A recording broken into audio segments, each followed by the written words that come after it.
Today's episode of Socially Democratic is presented to you by Dunn Street. Dunn Street partners with businesses, organisations, unions and social democratic parties across the globe to develop community organising strategies and train leaders to build power from within their community. And in 2021, Dunn Street will continue to work with folks that want to share their stories, inspire others, take action, give hope and organise communities for change. To find out how Dunn Street can partner with you, hit us up at dunstreet.com.au. Socially Democratic is also presented to you by Maurice Blackburn Lawyers. Are you passionate about providing access to justice? Maurice Blackburn, Australia's leading plaintiff law firm, is looking for an associate to join their employment and industrial law team on a full-time permanent basis. You will use your legal, technical knowledge and expertise to strive for fair outcomes for their clients. The role's based in Melbourne, Australia, and to apply, go to mauriceblackburn.com.au/careers. Be part of change and fight for fair. Apply now. Hello, and welcome to another episode of Socially Democratic, your weekly centre-left politics and organising podcast that dives into the progressive campaigns and the issues of the day and the people leading them from home and abroad. And today's episode, I'm joined by the former digital manager for the private office of the Premier of Victoria. You may have heard of him, Daniel Andrews. She was the digital manager for 4.5 years, overseeing Daniel's social media platforms and online communication strategy. She's now a consultant in the world of social media and digital strategy and content. Eloise Young is going to join me on today's episode talking about social media, online communication. Daniel Andrews is very, very successful, various social media platforms, and just a general kind of conversation about social media and organising and all that kind of stuff. So look out for that episode today. And don't forget to subscribe to the podcast on Apple Podcasts, Spotify and Stitcher. And if you like the show, let us know by leaving us a review on Apple Podcast or Podchaser. And for all the updates, follow Dunn Street on Facebook, Twitter, Instagram and LinkedIn. Okay, let's get to today's episode.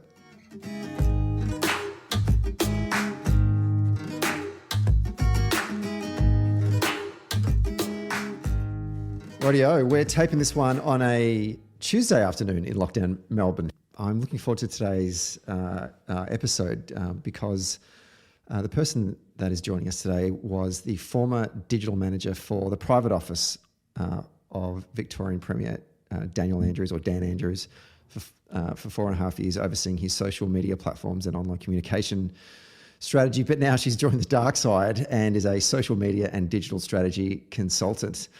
Eloise Young, kia ora, and welcome to Socially Democratic. Oh, kia ora, Stephen. Thanks for having me. Look, for context for our listeners, particularly the Victorian-based listeners and particularly the Victorian-based Labor Party listeners that volunteered in the 2018 Victorian state election for the Community Action Network, and those lucky souls that came to our CAN rally that was on the Sunday before Election Day in late November 2018 will recall a video that was played at the beginning of the event, the traditional CAN rally, all the rock music, and then the music stops, the lights go down, house lights go down, it goes dark, and then this video was played.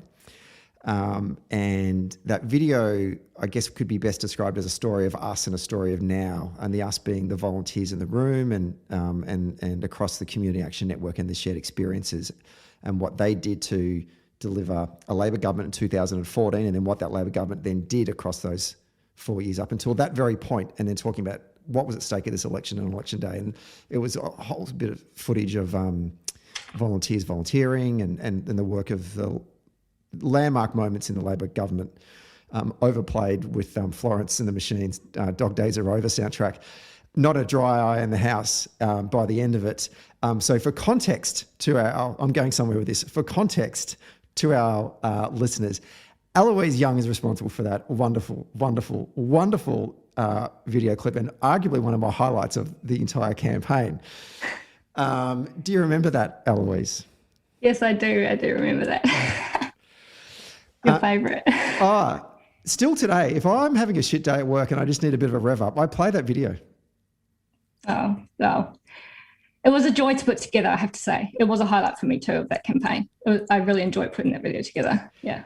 I remember maybe because the rally was on the Sunday, and I think I could see you slavishly working away on it because your desk was kind of near mine in CHQ, and I was sticking my head over my just to have not wanting to annoy you, but have a bit of a sticky bake. And then when you said, Stephen, okay, it's ready, and I think it was late on a Friday night or something, and that might have been just you, myself, and a couple other colleagues, and we all said that you played it, and I just didn't expect.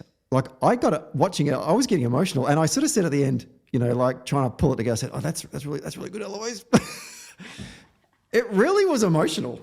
Well, it was your vision. It was your choice of song, and I think that made it. You can never underestimate a killer soundtrack just to really get the heart going. Anyway, but I only said that just because it just speaks to the strength of your skills and the role that you played, not just in that campaign, but of course the 4 years of the Andrews government. We are going to talk about some of your work during the government, but before we do that, talk to us a bit about your journey into politics and working in a social media capacity. How does a young Kiwi end up on this side of the ditch working in politics? Well, I'd never worked in politics, in government, or in social media before this role. So honestly, it was all new to me. My background was actually in communications more broadly, and my most recent job before this one was for Beyond Blue, doing content development. So basically rewriting mental health information to make it more accessible for video and web content. I had those copywriting skills and those kind of creative skills that I could bring to this job. But in terms of how I ended up here in Melbourne, my journey to get to this point, as you said, I grew up in New Zealand in a really staunch Labor household. My dad was very active in the local branch. And to be honest, I think that actually put me off getting involved in politics when I was younger, because I was like, it's just so dorky, and they're so earnest about it. But sometimes you want to be just like your parents, and sometimes you want to do the exact opposite. But we were a politically engaged family. My parents would take me and my brother to anti-nuclear marches. The campaign for nuclear disarmament was big in the 80s in New Zealand, and refugee rallies and stuff like that. So I grew up with those values, and they were sort of ever present. I studied politics and history at uni, and I was actually halfway through a master's in history. And at that point, I thought I was going to be a historian, do my PhD. But then I moved overseas to be with my girlfriend at the time, paused the master's, and I ended up in London just trying to figure out, what I was going to do. And I did, a bunch of different jobs, and I kind of fell into comms by accident as well. I answered a job for a writer-editor, ended up working for a civil engineering company of all places. But I had this amazing mentor, an incredible boss who basically taught me everything about comms. Then when I moved to Melbourne, I wasn't really following state politics very closely. I didn't really understand this, strange level of government and what it did. But I remember vividly a colleague of mine at the time sent me a post from Dan saying, "Oh, you should follow this guy. He's the Premier of Victoria." And it was about the Montague Bridge and the truck being trapped under it. And I was like, okay, this guy's got a sense of humor. I like that. So I was a follower before I was a staffer. But when I started in the office, I was very conscious of how much I didn't know. I think I felt really exposed by that. I think I spent the first 6 months in this constant state of paranoia, that I'd be found out, or I'd call a minister by the wrong name or something. So pretty much no direct experience. And you're probably wondering how I got the job. But I think, look, on balance, I think despite that massive learning curve, I think the outsider status actually turned out to be an asset somewhat, because, you can ask different questions, you can see things from different perspectives, different angles, especially in a role like social, where you're trying to explain, complex government policy and politics. And actually sometimes if you don't know all the background, it's actually an advantage, because you can just jump in where people are at and explain it in a way that they're going to understand. And I think also, social is changing all the time so rapidly. Even when you're in it and you're working in it, you're constantly having to adapt. So I think even having to pick it up really quickly and asking extra questions and being curious to try and get up to speed actually probably helped me out too. I I know that your entry into politics has obviously come from a more unique pathway that you just flagged there. It's interesting though that Victorian Labor has had such a talented list of Kiwis that have come across and worked here, and I'm going to name check a couple of them. I won't give their full names because I won't embarrass them, but like, Reed, Patrick, Mel, Eric, yourself. First of all, there's a talent pool over in New Zealand that needs to be tapped and brought more Kiwis over here because they've all excelled in the work that they do. But what draws people like yourselves at a reasonably young age to come over to Australia and work here?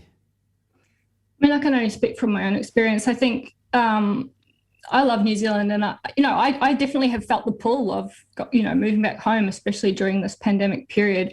I think there's obviously there's more opportunities. There's kind of a bit more going on. Sometimes even Auckland can feel like a big town. And I think for me, when I decided I wanted to be closer to my family, I still wasn't ready to move back to Auckland. And I think, there's just a bit more going on over here, I think. Let's talk about online communication and campaigning in a very general sense before we sort of dive into the politics of it all. And online comms. How would a digital strategy differ from a traditional campaign strategy? Like, is it the tools that are available, or does the message itself require some form of adaptation? Where is the difference and where is the similarities? Well, I think like all campaigns, the best ones have a really clear and simple message, and it's really obvious, what you want people to do or what that actually means.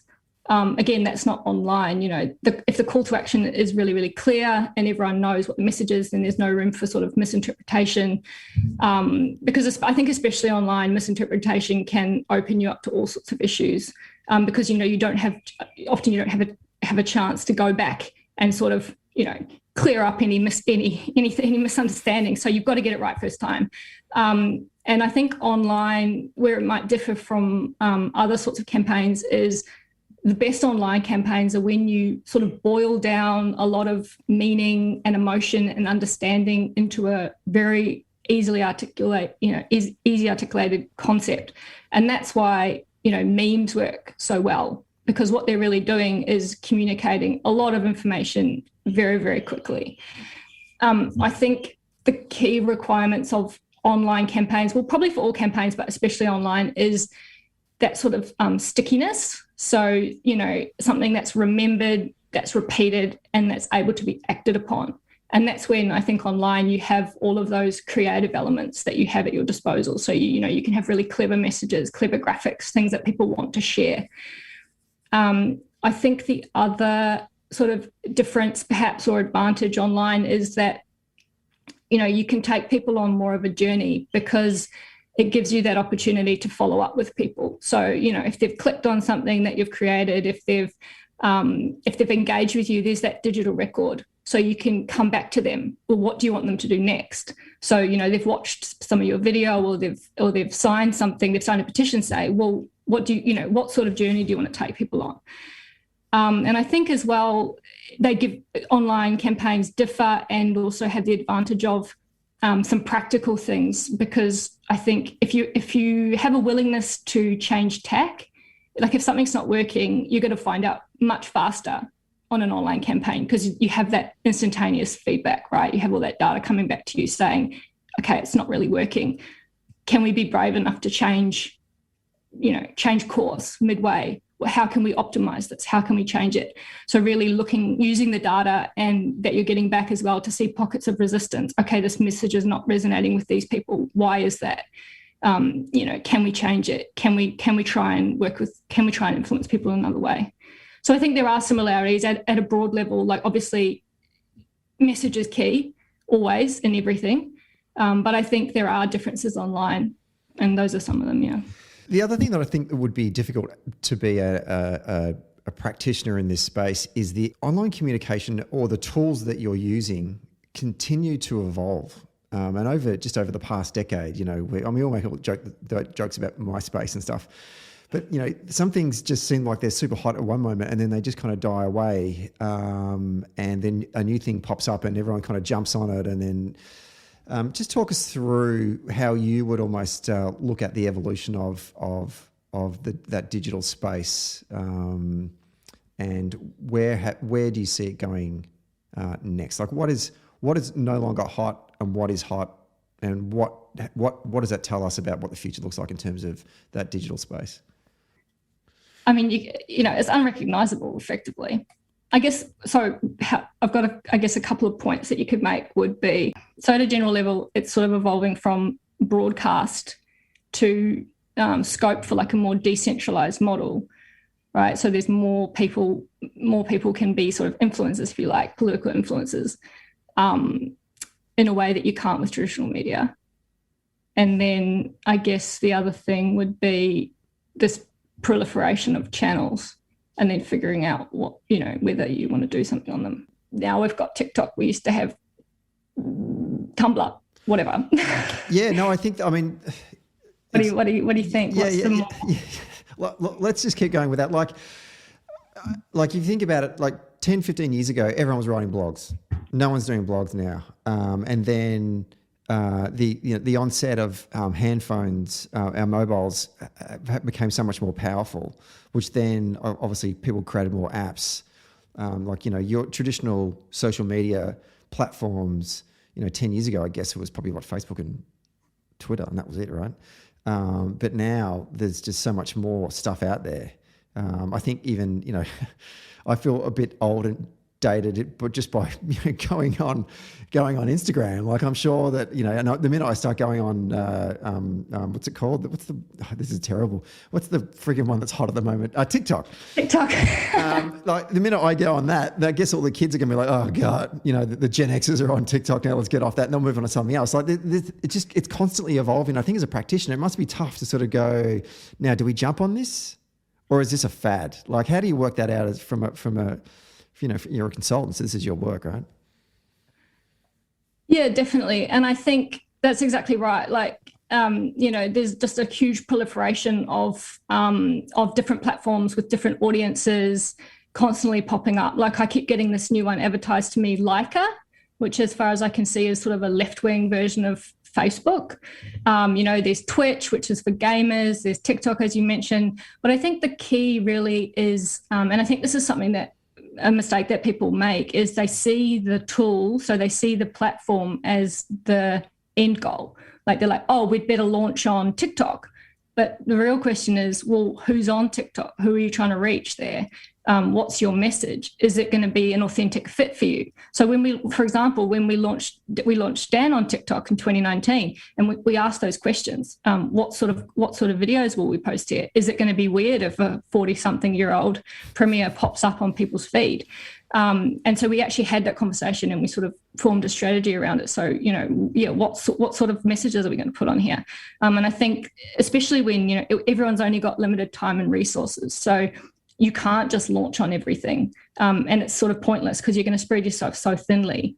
So I think that's a really key question. Like, who's the audience? What are you trying to tell them? Is it going to be useful for those people? Are they going to get something out of this experience? Because that's the other thing. If you're not engaging people on whichever platform you choose, then you're really wasting your time. So with that evolution of all those various platforms that come and go, what are the true tried, tested sort of core best practices of digital communication that have never changed over the time of those different sort of timeframes or different kind of platforms and tools that have come? Well, I think that, yeah, the platform or the tool is really secondary to, I guess, what makes a strong social media presence. And I don't think that changes. I think you can adapt that to different platforms, and you can do different things depending on the format and the audience. But I think fundamentally, you know, you can't create something online that doesn't exist in reality. Those leaders with the strongest social media presences are those leaders with the strongest real life physical presence, right? So they're excellent communicators in all mediums, because you literally can't create a fake persona. People will find you out really fast. As soon as that person steps up at a presser and people are like, hang on a minute, this isn't the person I follow online, you know, it all falls apart. And I think I'd put it down to three things. So authenticity, and I do think that social media has created more demand for that sort of human, real access to politicians and to leaders. You're letting the public in on your internal private life, and people want to see something that's less polished and more real than they see on TV. And there's lots of people that do this really, really well. So people like Jacinda Ardern, AOC, they speak directly to the audience from home with their baby, in the case of Jacinda, or cooking dinner or whatever. And people want that access. And then I think being able to capture a moment, so people look to leaders to sum up what people are feeling. So if something happens, something major, who's going to be able to say something that really meets this moment and gives people what they need in that time. And then following on from that, I think it's about timing. So a really critical thing on social is being able to judge, what do people actually want and need to hear at this time, because people will then look to those leaders in the future for what they'll say, so that, you're providing hope or clarity or a solution to a challenge. And social allows you, regardless of which platform you're using, it allows you to do all three of these things. So if something happens at 10 o'clock at night, you're probably not going to call a press conference. You might, but you could also just put something up online and have that same access. So the flip side of that question then is what are the glaring mistakes that practitioners do make when using tools to communicate to their audience, particularly either your experience in either private sector or in government? Where have you seen these glaring mistakes being made? Well, I think when you make a glaring mistake, it usually just sinks like a stone. No one is going to engage with it. People don't engage with things that, again, don't touch on those things. Like, if it's not new information, it's not interesting, it's not telling me something I didn't know before, it's not entertaining me, so it's not making me stop scrolling, and it's not making me feel anything, then what's the point in posting it? It's just gonna die online. I think probably it goes as well to that point around authenticity. So people spot inauthentic messaging very, very quickly, and it can be very, very humiliating for people. Yeah.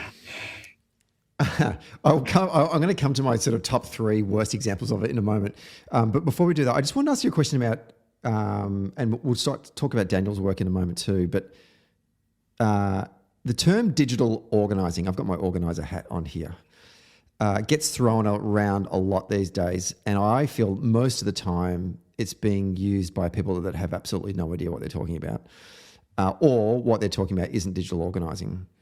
And what I'm interested to hear from you is, where have you seen examples of people being able to organise communities in the online space to act around that shared, strategic, structured way that builds relationships and is more than simply seeking some sort of transactional ask, but is actually, looking towards transformational, purposeful outcomes, and I've deliberately chose my words there because I've tried to pick off the 5 practices of what I would call community organising is, but how and where have we seen it in a digital space?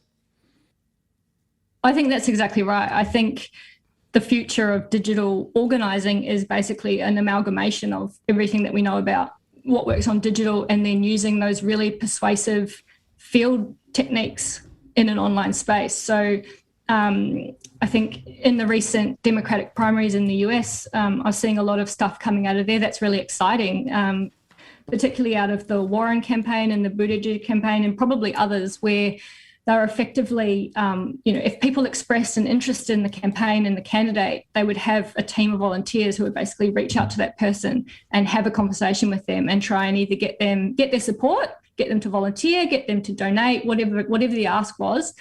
They did it in a really structured and strategic way. And I think that's really exciting for both digital and for organising.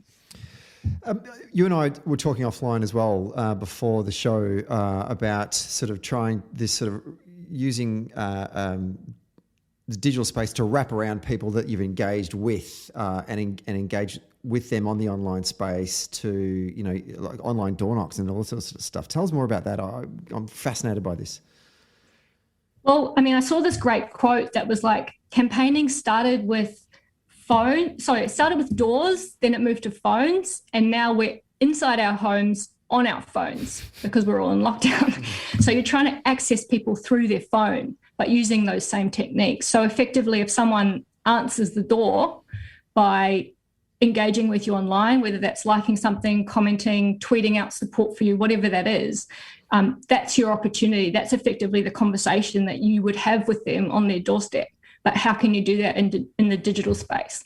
How can you, if they're on the fence, how can you sort of persuade them? How can you move them along that journey? I thought it was a great concept. And I think it's exciting. I mean, to your point as well in your previous answer, I think that both digital organising and traditional organising cannot operate in silos.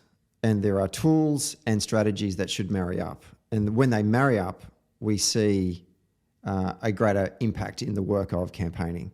Certainly one of our strategies, when let's both put our Labor Party campaign hats on, was always trying to, from a selfish field perspective, we were always trying to identify supporters online and get them to engage offline and take them through that journey. Now, that journey online wasn't my responsibility. That was left up to far more talented people than I. But the moment we could get them offline, that required an organiser physically to speak to someone. And in the end, I think organising has to be about relationship building, and that requires people to talk to one another. And so there will always be a place for traditional face-to-face organising, but the digital organising component can be so effective and also efficient in finding thousands of people out there that share those values of that particular campaign or share that common purpose or see, that's a solution to a problem that I've also recognised. I'd like to get involved. How do I get involved?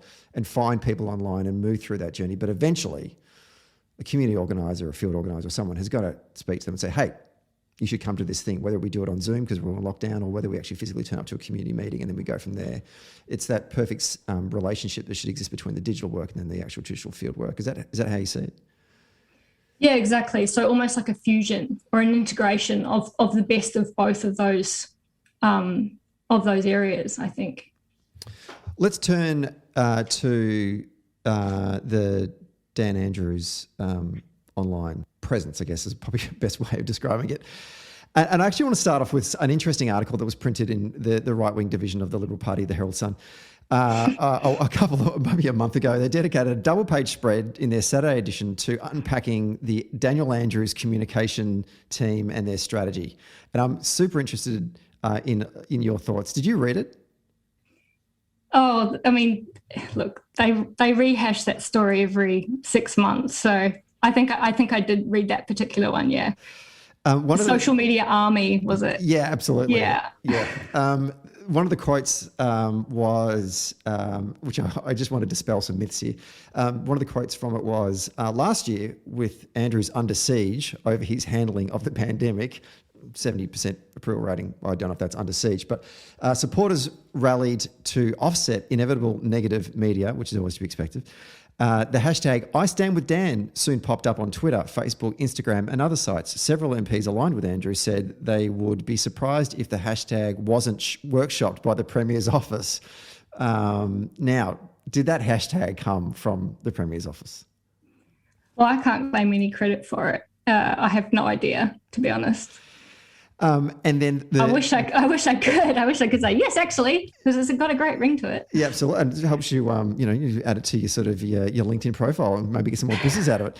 And then the other one was Dan's office uses social media as an engagement tool. Others use it as a billboard. Using it as a billboard doesn't work. Like, wow. I didn't realise that social media was supposed to be an engagement tool. Like these truth bombs that they're dropping in this article was incredible. I didn't realise that this is exactly what it's supposed to be for. And the sinister nature of how dare Daniel Andrews use social media to engage with the electorate. The take-home message for me from this article was how Daniel Andrews has made the Herald Sun completely irrelevant when it comes to communicating with the electorate. And we're going to do it over a double-page spread. And mazel tov to you for writing that. Look, I want to get your thoughts on the Andrews social media presence. More people follow Daniel Andrews than follow the Herald Sun. What is the secret to the success of Daniel's various social media platforms, do you think, over the course of the time? And I know that you were there for 4 years. Daniel's been the leader of the party now for 11. In your time there, what did you see was what made it work so well? So, I mean, I think the things that are notable or known about Dan's online presence are the same things that are true about his, effectively real life self. He's a strong, clear communicator. He has really strong opinions. He's not afraid to take a stand on important issues. He doesn't hesitate to call things out that are unfair or unjust, and he has a sense of humour. So I think all of those things kind of encapsulate, his online presence, but they are true and authentic to him as a person.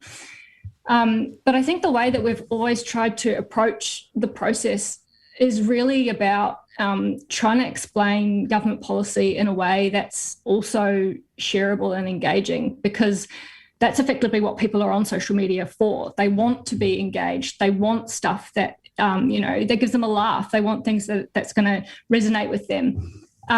So, putting that at the heart of everything that you do. So how can you make this policy come alive? How can you make it in a very quick and succinct way? How can you make this something that someone's going to want to share with their auntie? I think also we've always tried to take inspiration from outside of politics. So not being constrained by just what other political leaders and governments are doing. So, looking to online trends or thinking about, how are, consumer brands talking about things? What are the new ways? Always looking towards the new and what's happening online and trying to see how that you can apply that to your own work. But honestly, there's no magic bullet with any of this stuff. There are no shortcuts, unfortunately. It's literally trial and error. So you figure out what people are responding to, what they like. If something works well, then how can you replicate that? What about it did people like? Were they responding to this great video, or were they responding to this one line in this caption that resonated with everyone? So being really, really self-critical and looking at the data and looking at the results and thinking, okay, how can we do more of this? I read as we're recording this, Matt Guy has just been elected the leader of the Victorian Parliamentary Liberal Party, and there was an article in the Age today, and they lifted a quote from right up the front of the article. It was a puff piece by Farrer, I think. And there was a quote from Matt Guy last year that he gave in the Parliament when he was probably undermining his then leader, Michael O'Brien, and also undermining the state's health response to a global pandemic. He says that he was talking about the Premier, and he was saying that he's more interested in what he tweets and what he puts on Facebook because for the Premier of the state, it's all about him. And I look at Daniel's social media presence a lot. It comes up on my feed, obviously. And I think that I think Matt's wrong. And obviously he's wrong because he's a Tory, but I think he's wrong even when he's having a go at him, because that old adage that Bill Clinton would always say, and I'm going to try and do a really bad Bill Clinton accent here, Polly, let's make it about their lives and not about ours, and everything's going to be okay. He's talking about, let's go out there, and when we communicate with people, we need to make it about their lives and not about our lives, our inward kind of, political elites kind of view of the world. And that's something that I think that does come strongly through Daniel's page. Yeah, sure, every now and then he'll share stuff about what's going on at home or, that kind of stuff. So we learn more about him and his leadership and who he is as a man and as more or less than a politician. But also a lot of the content really is about, it's the story of Victorians and what they're going through. And at the moment, obviously for the last 18 months, we've been going through a hell of a lot. But even before then, there was a lot of stories of Victorians. And it sticks to that Clinton norm about political communication, is to make it about their lives. Is that something that do you agree with that? Do you think that there is a primary focus in what Daniel communicates is actually about the lives of Victorians?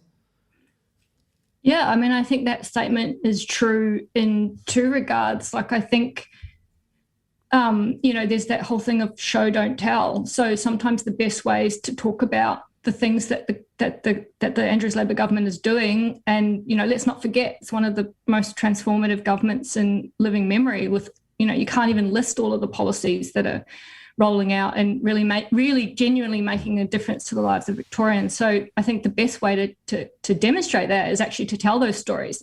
People want to see other people. They want to see into other people's lives. And I think whether we've done that consciously or not, I think it's a very central component of it. But also, on social especially, you do have to make it about them. You make it about what the audience wants. It's not about what you want to tell them. It's about what do they need to know. So yeah, I think that statement has a double truth.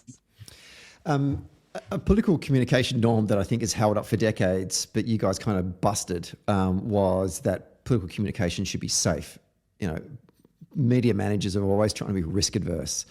And, if you compare it to Labor leaders of the past in this state and across the country, and maybe even some Labor leaders or political leaders in general, in the present time, what I've admired about Daniel's content is that he is prepared, or you are prepared, to take risks on what you post. Is that a feature of what you, when you were there anyway, were focusing on? Yes, definitely, because I think social thrives on risk. You have to take risks.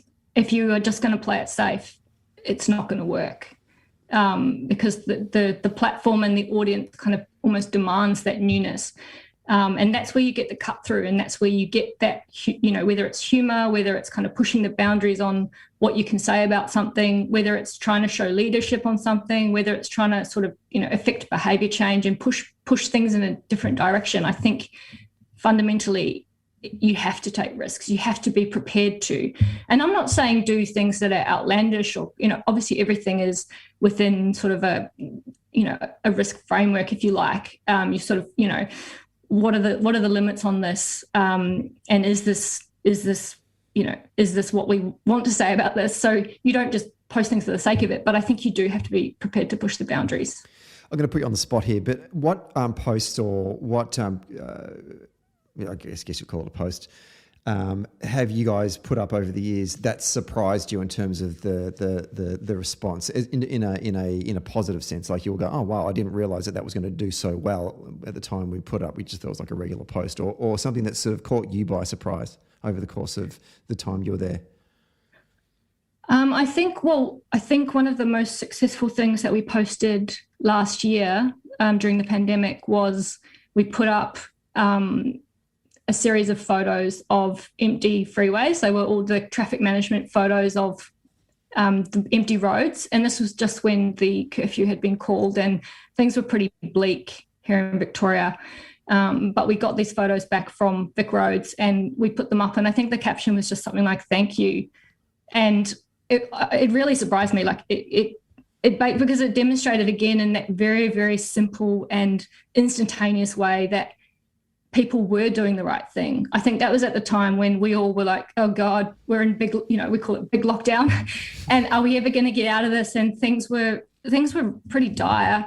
And I think that demonstrated to the Victorian public that, because people were very concerned about, rule breaking and all this kind of stuff. And I think that showed in a really very, very clear way that actually we were all in this together. People were doing the right thing. And I think that gave people hope in a way that you couldn't have articulated. You could have written a big, long statement about, oh, we're all pulling together and, there's hope, blah, blah, blah. And in this one very, very succinct thing, that encapsulated all of that. And that was I think that's one of the big surprises for me. I'm going to share with some of the bad worst practices of social media posts, and as I share mine, you maybe want to consider some of them you want to think about yourself that you hate as well. Do you know what I do hate? I hate the social media post that has got the politician and the caption is them with some community group or some sort of setting, and the caption is "great to be at" or "great to spend the day with insert community group." The other one I hate is a politician's Instagram feed that I call the Ayatollah Khomeini Instagram feed. Where it's just a stream of photos of themselves just doing really boring shit. It's like as if it's Tehran 1979. It's just like pictures of the Ayatollah everywhere. For some reason, they think that works. And then the other one is the poorly staged set photo. Like It's a politician making their kids lunch in the morning before they go on their busy day for the first day of school or something, right? Great idea, good concept, love it. But like the Vegemite jar is brand new. It's never been opened before because quite frankly, the kids hate Vegemite. They don't actually eat that stuff. The kitchen's immaculate. They're in a suit. Who's wearing a suit at 7 o'clock in the morning? By the way, the clock in the background says 2:30 in the afternoon because they did it over the weekend.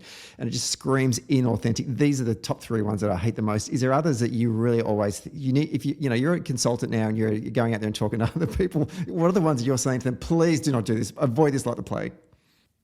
Great to be here is my own personal hatred. As well. Great. Yeah, I know, but great to be here is that in order of worst to worst. I think the great to be here is just the one that's completely done to death. Oh yeah, I mean the great to be here with the big cheesy group shot where everyone's sort of looking at the camera. It tells you nothing about what's happening there or why the audience should care about. So yes, 100% back that one.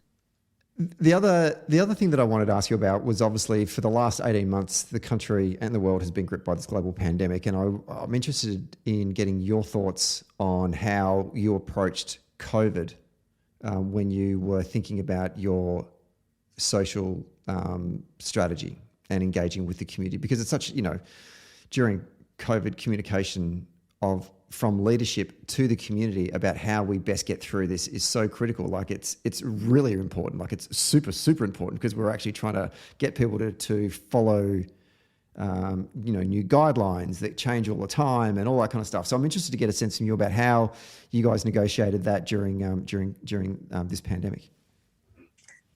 Yeah, well, I mean, exactly like you say, like everything sort of narrows down and you really only have like a single message to push. So last year it was just stay home, and this year it's really been get vaccinated. And everything's focused on, the whole community is sort of focused on the daily press conferences and the numbers. And I think, people are getting sick and tired of hearing the same thing repeated over and over again, but they're also important messages. So it's really challenging to kind of try and strike that balance between, content that's interesting, that people are going to want to engage with, are going to want to read or watch, and are going to keep those public health messages going and sort of almost keep people's motivation and keep effectively keep their spirits up. But also, of course, ammunition in the fight against misinformation by providing people with that really trustworthy, really trusted health information. Because, fake news and the spread of misinformation online has just been, as we all know, absolutely rampant. So you're trying to add to that effort.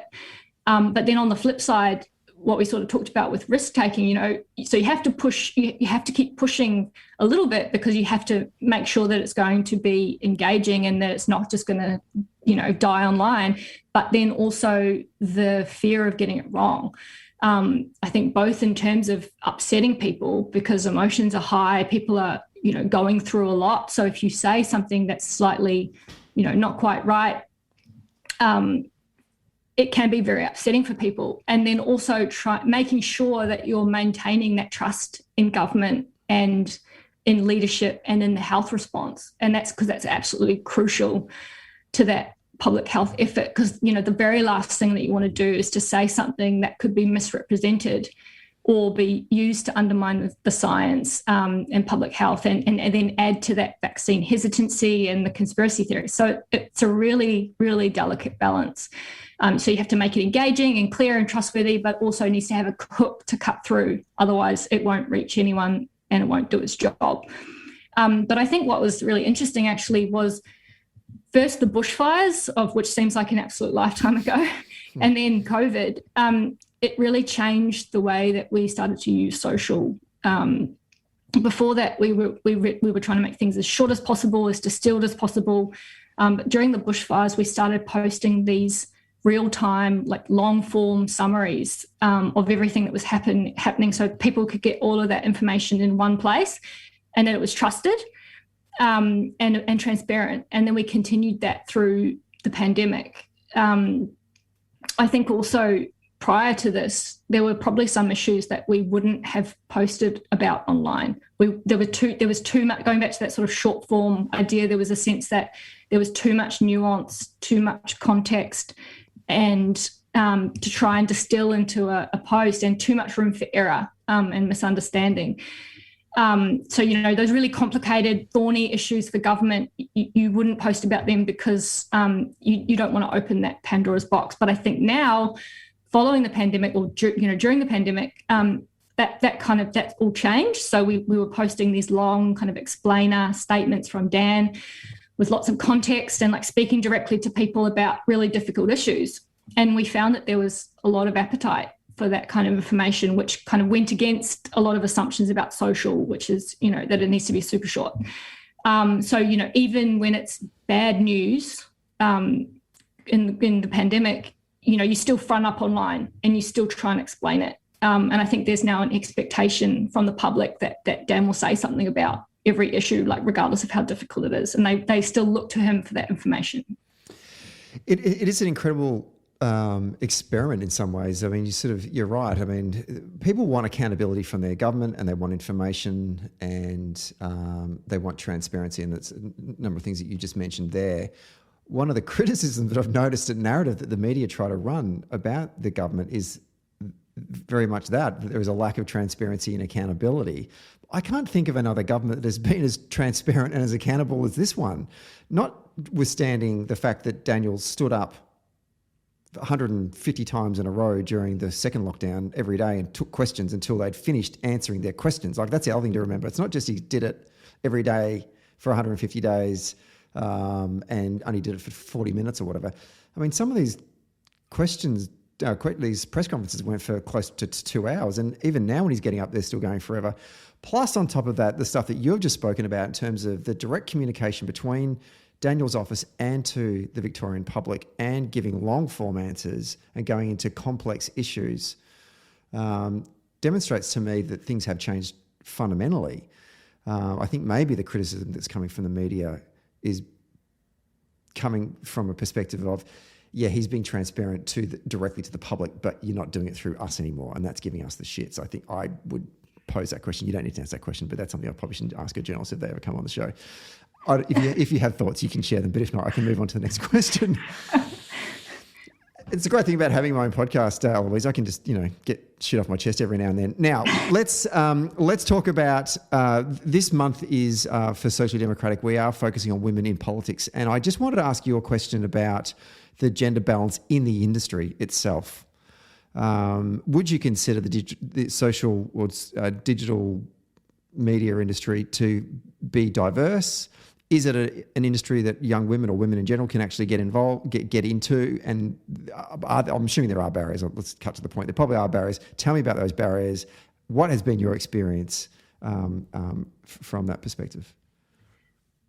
Well, I think it depends on which part of the industry we're talking about, because I think it is quite gendered, actually. I think social media is often included in the sort of marketing and comms, or even customer service in some organisations, which do tend to be quite female dominated. Lots of organisations still consider comms to be some sort of light and fluffy topic, to their detriment.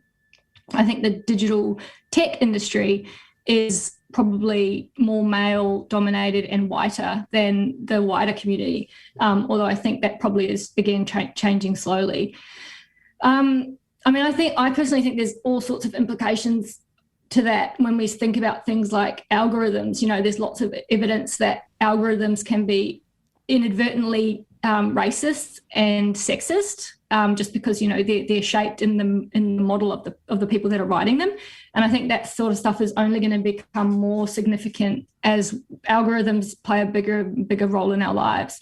And then I think there's also the different experience of women and people of colour online, encountering, racial abuse and gendered violence. And I think we would be a lot further along a model of, more of a model of duty of care with the big tech companies. I mean, that's coming up a lot now about what is the duty of care that tech companies owe to people on their platforms? How can we keep people safe online? And I think those questions would be a lot further progressed if there were more women and more people of colour in the big tech companies, because they obviously would bring their own experiences to that process.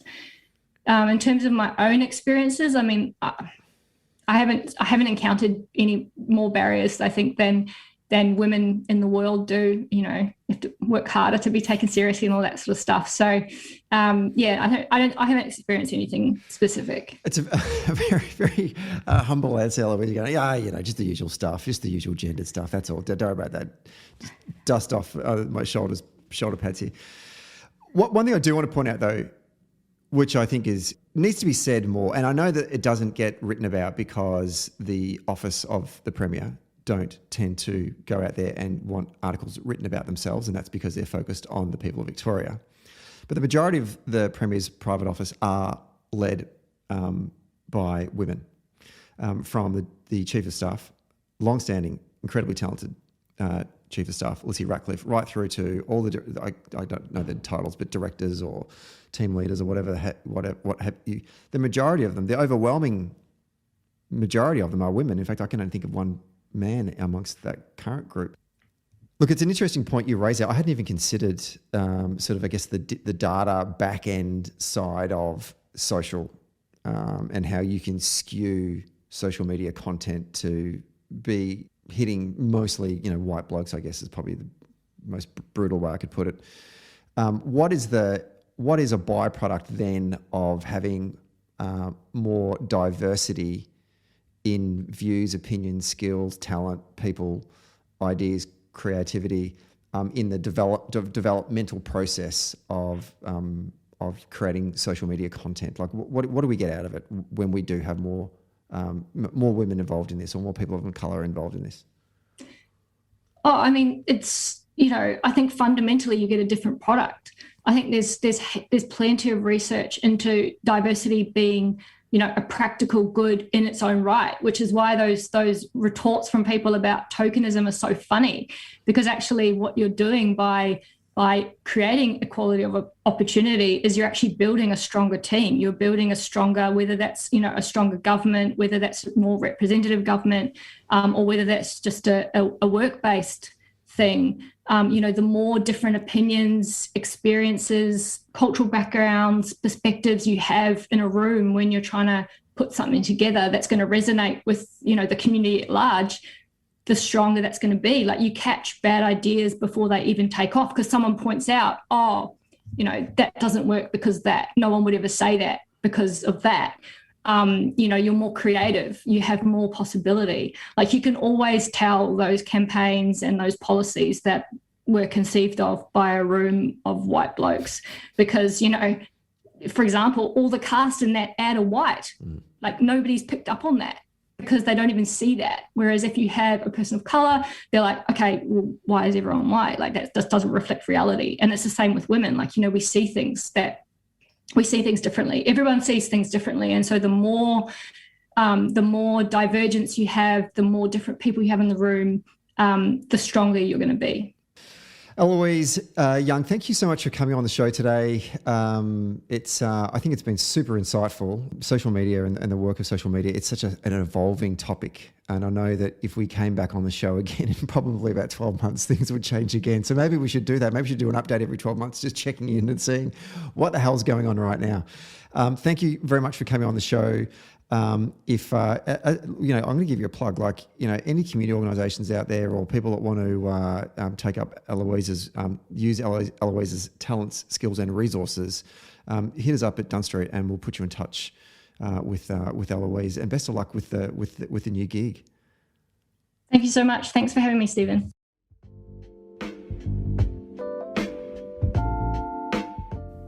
Hey there. Thanks for listening to Socially Democratic. Did you like the podcast? Hit the follow or subscribe button and be sure to leave a review on Apple Podcasts or Podchaser. And to get all the latest updates on Socially Democratic, follow Dunn Street on Facebook, Instagram, Twitter and LinkedIn. And we'll see you next Friday.